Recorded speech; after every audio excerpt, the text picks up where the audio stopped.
Are you looking for a food that you can take camping, that you don't have to worry about refrigeration, that's always ready to go? You know what I'm talking about. I'm talking about beef jerky. But are you also sick and tired of walking into the store to buy beef jerky and about having a coronary at the price? Well, I'm here to show you how to make it at home, make it cheaper, and make it taste much better than what you can buy in the store. We got the charcoal going. Stick around, we'll show you how to make beef jerky on our trusty Hasty Bake Oven.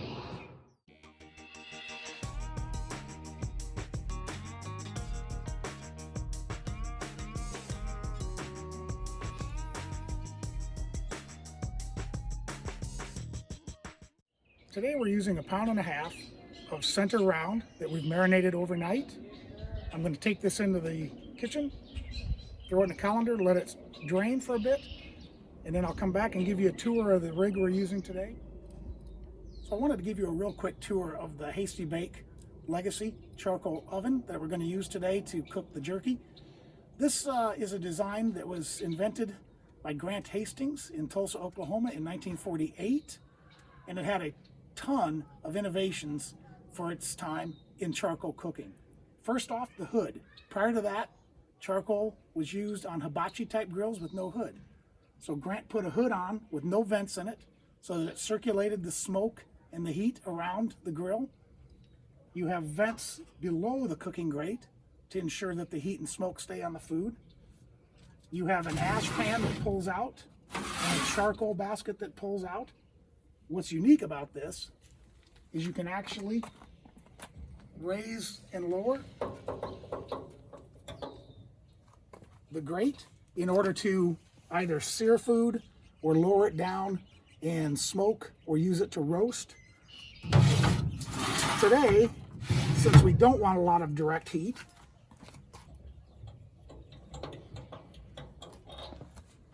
we're going to be using another innovative design, a heat deflector that you put over the coal to ensure that the food doesn't get direct heat. Now, when you buy your meat, you're going to want to get the leanest piece that you can find. That's why I use the round. If you're buying from a butcher or a grocery store that has a butcher, you can ask them to slice it for you. Just tell them you're making jerky, and they will cut it between 1/8 and 1/4 inch thick. Also ask them to remove surface fat because you want to minimize the amount of fat that's in the meat, because fat will go rancid much faster than the meat once it's dried. If you do have to cut it up at home, I have a couple tricks that make it easier. Now, I'm not a 5-star chef, and my knife skills are nowhere near good enough to slice it by hand and get even cuts. If you're good enough, you can do that. The first tip, though, before you even do that, is to put it in the freezer for 30 minutes to an hour. Let that meat firm up. That will allow you to get a much nicer slice. It makes it easier to get those thin cuts. So again, if you've got great knife skills, take it out of the freezer and slice it about 1/4 inch thick. Now, what I've found is that's really helpful is this little beauty. It's called a jerky board, and all it is a cutting board that has 2 raised lips of 2 different depths. The shallower one is roughly 1/4 inch thick, and all you do is set your piece of meat on the board and you run your slicing knife along the edges, and that way you get nice even slices of consistent thickness. The other thing you can do, of course, is if you have a meat slicer, you can just run it through the slicer. Makes it very easy. Some people like their jerky a little on the tough side. They love the tearing of the meat and the chew that comes with that. If you like that, then cut your meat with the grain, because that will allow the meat to be a little tougher once it's dried up. That's the way I like it. If you prefer your meat softer, you don't like that tear, then cut it against the grain like you would when you're cutting a roast or something, and that will allow the meat when it's cooked to be much more tender. One thing I do, however, every time I make jerky, when I cut it with the grain, I do tenderize the meat in some way. Now, I use this small microplane meat tenderizer, and it's just a mechanical tenderizer. You run it across the meat once you get it sliced. You can also use a more elaborate crank style tenderizer if you have one. I've not used this since I bought the smaller one. This is just easier. And a third way is you can just put meat tenderizer in your brine. Just be sure you use meat tenderizer that's unflavored. All right, we've got smoke rolling. It's time to put the jerky on.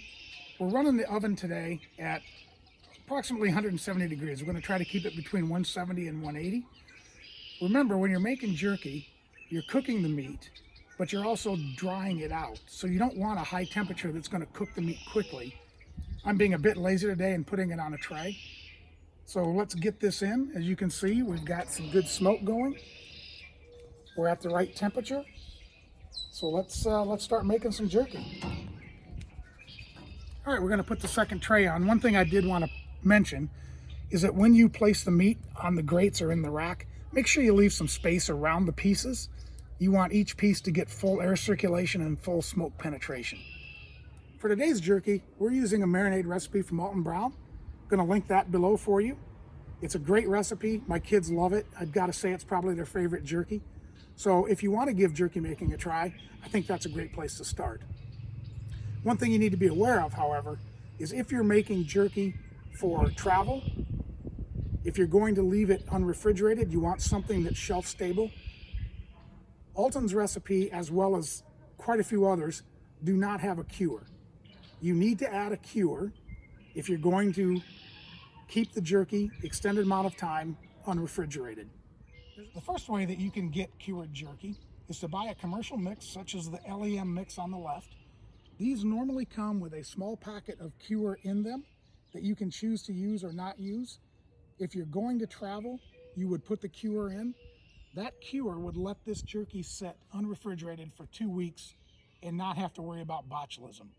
The other way is if you want to mix your own marinade recipe, is to add curing salt. In this case, I have Prague powder number 1, which is essentially a 6.25% mix of nitrite with regular salt, and it is dyed pink.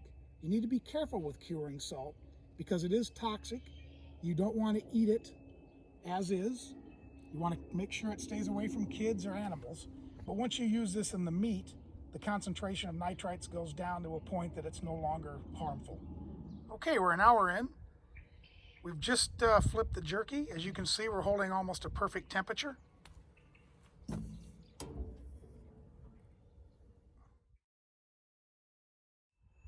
We're 4 hours in, the jerky's done. What you want to check for is when the beef jerky is dried correctly, if you take it out and let it cool slightly, because remember, warm meat is more pliable. If you let it cool slightly and you bend it, it will crack, but it won't break. You do not want the jerky just to snap. Well, maybe you do, but I don't like it that way. This still has a nice chew to it. It's dehydrated, it's done, but it's not snapping. Just remember, once you take this off, leave it on the counter for a couple hours. You really want it to cool down before you package it. If you put it in a Ziploc bag or an airtight container while it's still warm, it could generate moisture, and that's exactly what you don't want. So go ahead and let it cool down before you package it. If you see any glistening on it, if you've got any fat that's come to the surface, go ahead and dab that off as well. As we said earlier, the fat will spoil faster than the meat, so you don't want that in your packaging. We often package our jerky in a vacuum sealed bag using a vacuum sealer. I think that makes it last longer. But if you don't have one, don't worry. Ziploc bag or an airtight container. Leave it on the counter for a day. Don't leave it out very long. Go ahead and put it in the refrigerator if you don't eat it up right away. It's going to be tough to keep it around though because it's so tasty. So let's see how this tastes. Man, does it smell good.